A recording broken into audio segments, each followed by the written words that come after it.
Cape Town-based artist is visualizing African proverbs in oil paintings.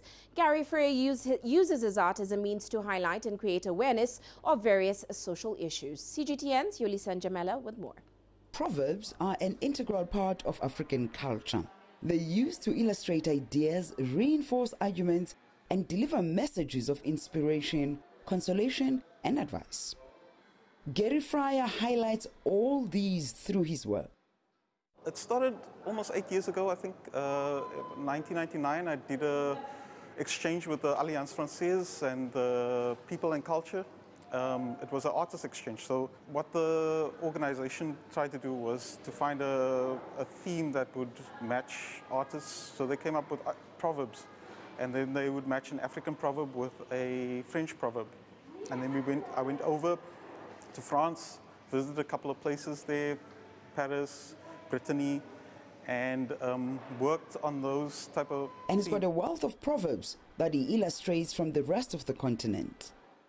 This specific proverb that's illustrated here, its origin is from Kenya. The proverb is, when elephants fight, it's the ground that suffers. And this is actually from a package crate that I appropriated, and it was so well made that I thought it would work quite nicely as a base for my painting. The idea of the proverb is that when big forces fight, it's the smaller people or the smaller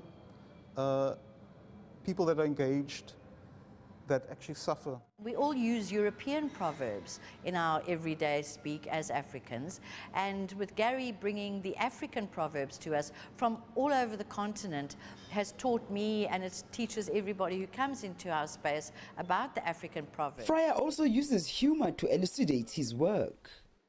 Well, I work mainly in oils at the moment, but I dabble in various things, sculpture, a little bit of sculpture. I prefer mixed media, but mostly two-dimensional work, I would say. I like to use a lot of humor. I find there's a lot of humor in African artwork, and the humor really attracts the audience, I would say. His work is currently being showcased in 2 of Cape Town's premier galleries. Yolisa and Njamela, CGTN, Cape Town, South Africa.